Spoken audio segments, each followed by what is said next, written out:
On this day I cried. Sitting in silence, tears are streaming down my face as I try to meditate. My body is still, but inside, I'm falling apart. I came here for peace, but instead I'm watching my life flash before me. And there I am, just a kid. Innocent, wide-eyed, just days before everything changed. I see myself standing in a room that feels so small now, my heart full of dreams, full of light. But then, it happens. The world, society, life, it starts to shape me. The pretend me, the shadow I didn't even know I was becoming, starts to form. And I'm watching it all, helpless, as that child fades into something I barely recognize. Fast forward. Now I'm a teenager, standing in a dimly lit alley, a cigarette in my hand. I see myself trying to fit in, blowing smoke into the air like I belong. But I didn't. I was pretending again, pretending to be cool, pretending to be brave. And the more I pretended, the further I drifted from who I really was. That same shadow, it's grown stronger now, feeding on every lie I told myself. And then, today, here I am, a worker, showing up every day with a smile that doesn't quite reach my eyes. Sitting at my desk, typing emails, playing the role I've perfected over the years. The pretend me, the one that society molded, still here, still pretending. But as I sit here crying, I realize I can't do it anymore. It's exhausting, isn't it?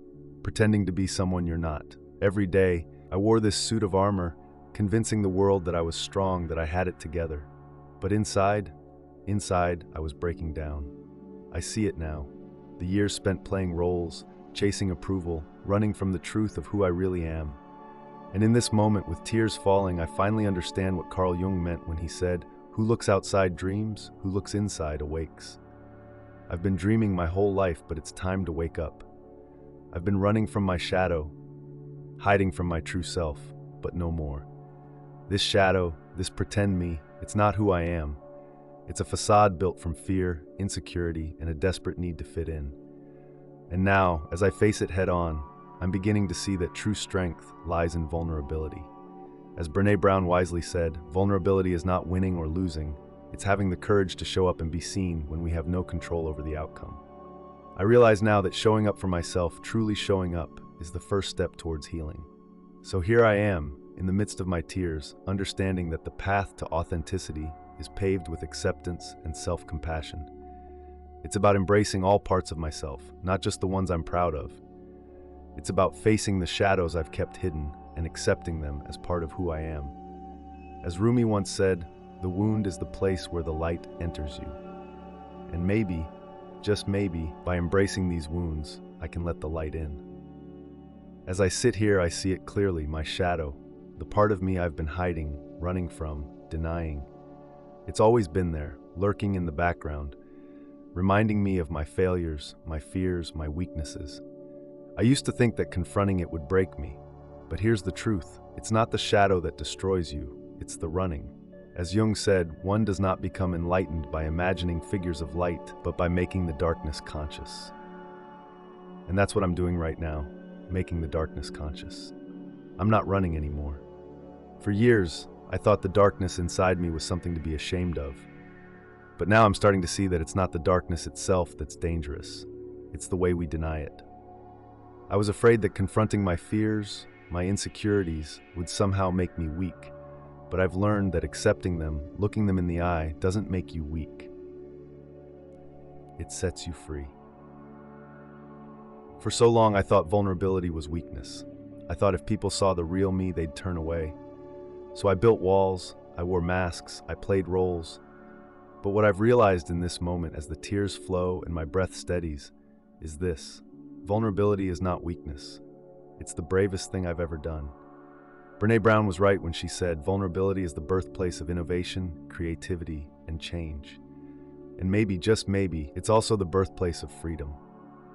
In this silence, I'm learning that the more I allow myself to be vulnerable, the stronger I become. Vulnerability isn't about letting the world walk all over you. It's about having the courage to show up as you are, without the armor. It's about letting go of the need for approval, the need for perfection, and choosing instead to be real, to be honest, to be you. In this silence, I make a decision. No more pretending. No more playing roles for the sake of fitting in. Because the truth is, I've spent years trying to be someone I'm not, and it's left me feeling empty, disconnected. But now I choose to be real. To show up as I am, with all my flaws, my fears, my imperfections. Because the real me, that's enough. It always has been. As Alan Watts said, you are under no obligation to be the same person you were 5 minutes ago. So I'm letting go of the person I've been pretending to be. It's not going to be easy. I know that.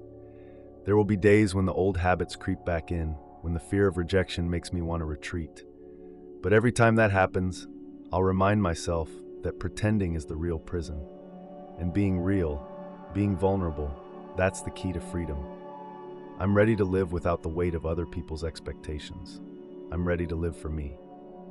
True fulfillment doesn't come from success, from praise, from pretending to be something you're not. It comes from living in alignment with who you really are, from embracing your shadows, your past, your imperfections. As Jung put it, the privilege of a lifetime is to become who you truly are. And in this moment, I'm beginning to understand what that really means. It's not about perfection. It's not about having it all figured out. It's about accepting yourself. Every piece, every part, even the messy, painful parts, and knowing that this is where the real journey begins. Fulfillment isn't some distant goal, something you achieve by checking all the right boxes or by playing all the right roles. It's about showing up every day, exactly as you are, and knowing that's enough. I realize now that true freedom isn't about escaping pain or pretending everything is perfect. It's about embracing the complexity of life, the joy and the sorrow, the light and the darkness. It's about becoming whole by accepting every part of yourself. That's where real fulfillment comes from, not from the external, but from within. And this journey, it's not over, it's just beginning. So here I am, crying through meditation, not because I'm broken, but because I'm finally whole. I'm not there yet, not fully, but I'm on my way.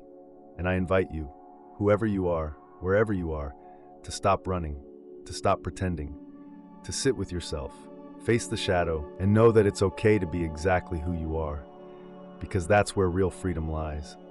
That's where the journey to true fulfillment begins. The path isn't easy, but it's worth it. It's a journey inward into the places you've been afraid to look. But I promise you, what you'll find there isn't something to fear. It's you, the real you, the one that's been waiting to be seen, waiting to be heard, waiting to be loved. So stop hiding, stop pretending. The world doesn't need your perfection, it needs your truth.